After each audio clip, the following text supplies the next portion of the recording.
Okay, so hopefully you're getting on really well now in this first module. There's quite a few lessons in this module, as you've probably already seen. So now I don't want to overcomplicate and get too confusing with stuff, but it's also good to play as well on your guitar. There's a great exercise that does two things for you, and I'm going to go through that in a minute.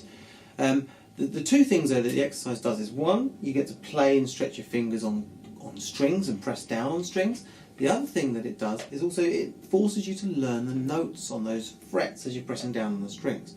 But anyway, a little bit more detail about that in just a moment. Now with music theory it can be really, really confusing, so I don't go too much into music theory in the beginning stages of when I'm teaching people to play the guitar. What I do is I teach them some fun exercises which kind of allows them to understand stuff while they're learning, because they will, and whoever will is learning at the beginning stages come across all of these things anyway. So the things to remember about guitar and any instrument, piano, violin, no matter what it is, there are a set of notes. Okay? Now, there are only seven kind of what I guess you could call major notes or note names in music. It starts from A and ends at G. So it's A, B, C, D, E, F, and G.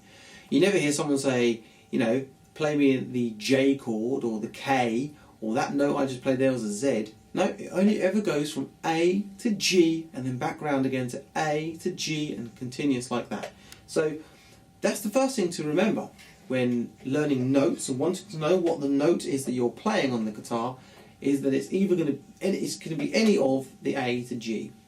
There are notes that we call accidents. Now I go into a lot more detail about this right at the end of the ebook and right at the end of this course in the final module.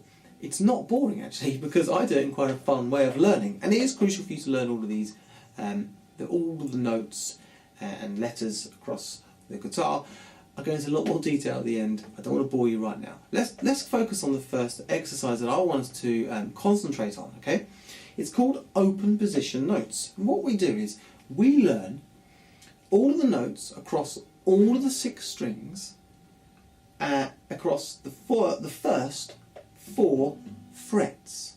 Okay, so you've got to learn all of the notes across all the first 4 frets on the E, the A, the D, the G, the B, and the E again, and so on. But don't worry, I'm going to go through some really amazing exercises with you to really, really help you learn these different notes.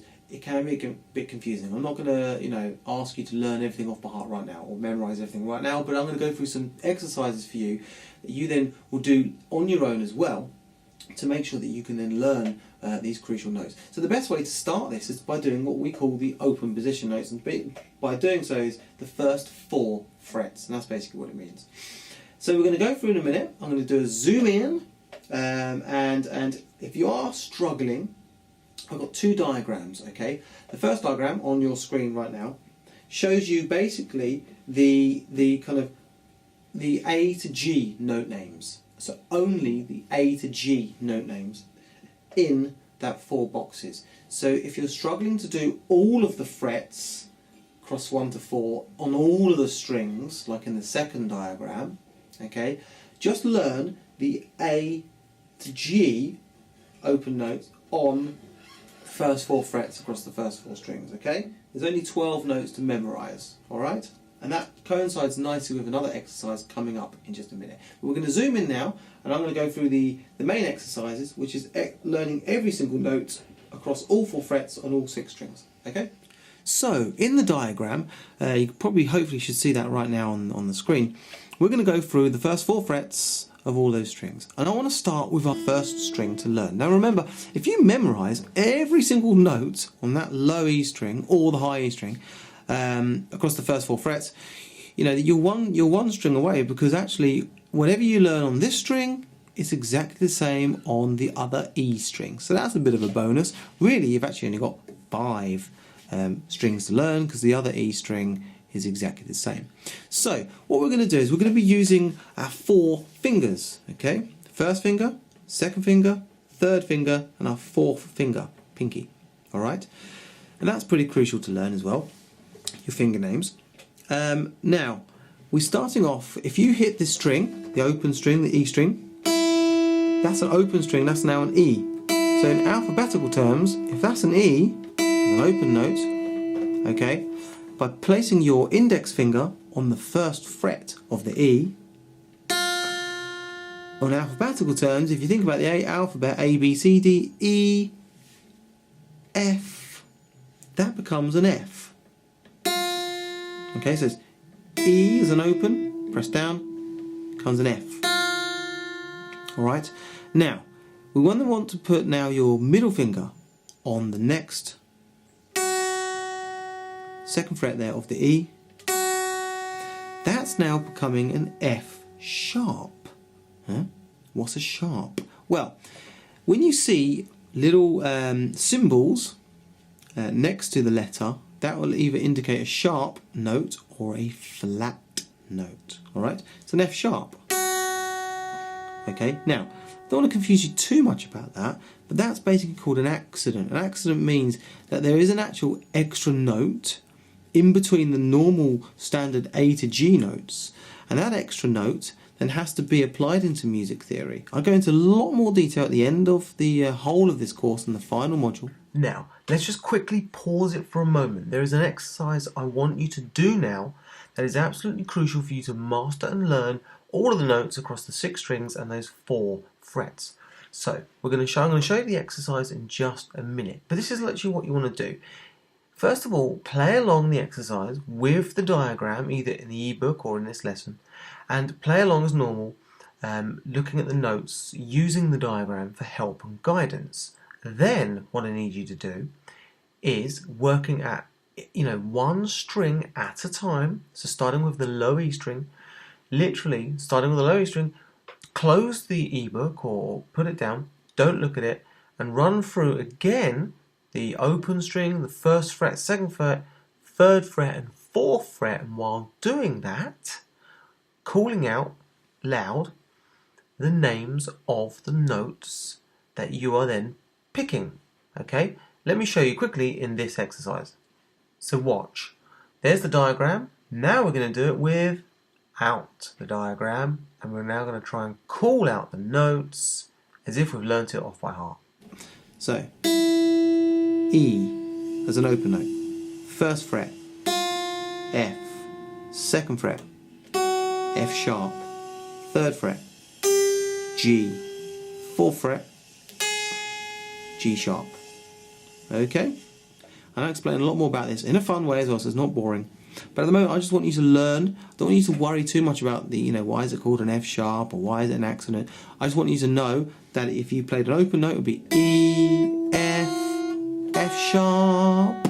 The next one after F sharp is a G. And on the fourth fret, I want you to use your pinky if you can by doing that. This is a brilliant exercise, by the way. Pinky. That then becomes G sharp. Okay, so try and take one string at a time. This is the best way of doing this. Take one string at a time until you've nailed it, right? So, E as an open note, first fret, F, second fret, F sharp, third fret, G, fourth fret, G sharp. Okay? So then moving up to our second string, which is our B string, we're going to play the B string again as our open note, which we do on the E. And then by placing our index finger exactly the same again, it now becomes a C. So it's B and then C. Okay? And then we're going to go across to the next fret, C sharp. Okay? And then with your ring finger on the third fret of the B, that becomes now a D. And then finally your pinky, should I say, sorry, on the fourth fret, D sharp. Okay, so there you go. Now if you're struggling with pinky, as you go further up, what you can do is you could go index, middle, ring, and then just simply move all of the down. If you want to lift these up and just move the ring down on its own, or all those in place, but just slide your ring down to that fourth fret if you're struggling to stretch that pinky to the fourth. Okay. Now interestingly, with the G string, we pick the G string as an open note, it's obviously a G. Place your finger down on the first fret, that now becomes G sharp.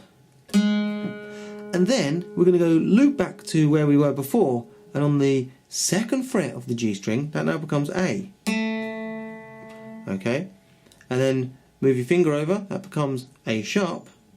Okay. And then with your pinky is then a B on the 4th fret. Okay, so make sure you're looking at the diagram while doing this. You're learning those notes and understanding and seeing some little patterns perhaps that are emerging. All right. Then on the D string, as it of course it's open note, is a D string. Okay. Then you'll notice it then goes D, D sharp, and then interestingly it goes E on the 2nd fret. And then there's no accidents next. It goes straight to another note, F, and then F sharp. Oh, I can't pick up my pinky, so I'm just going to do that. Struggling there because the camera's so close. I'm kind of crumpled underneath the camera. Trying to stretch my finger and my pinky like that. It's like, oh, I can't do it. So anyway, there you go. So now we're going to move up to the A string, okay? And it does the same thing again, similar to the previous string, the D string. So you go A. And this is actually quite a good one because you're starting from the beginning of that alphabet, A, then kind of B, C, D, but actually you're seeing all the accents come in, all the sharp or flat notes. So it's A sharp, 2nd fret is B, then it jumps straight to a C, and then C sharp. Okay, if you notice I've lifted my fingers off there and just carried those two on, that's because I find that easier. See where my thumb is? Slightly high up on the neck there, look. Behind the neck. Okay, that gives me, if my thumb's high up here, that gives me an easy reach for my fingers to then carry up there. Okay, just a little trick there for you. And then again on the E string, E, F, F sharp, G, G sharp. Now, why is it really important to learn all of those notes across the first 4 frets? Well, actually, when you start playing chords, which you're going to be in the next module because we're doing chords, you're going to start realising and noticing how awesome these notes are, because all these notes are built and based around, the chords, are all built and based around these notes. And you'll start recognising these notes because they're in the chords. We're going to do a little exercise about that at the end of our chords module. So anyway, run through that. I appreciate you're not going to learn that in 5-10 minutes or even an hour. This could take a week to learn all of those off by heart. One string at a time. Start with your low E string because that's an easy way of learning, because you've also nailed your thick E string as well straight away, so you're going to do 2 strings at the same time, alright? And do both of the strings just so you can hear the different tones, the high pitch of those notes and the lower pitch of those notes. That's quite nice to do as well. So there you go, and then of course the other strings in the middle of those 2. So please run through that. There are a few little quizzes, not too hard, okay? I've got a quiz for you, not on every string, just a few strings. I don't want to overcomplicate this for you, but good luck.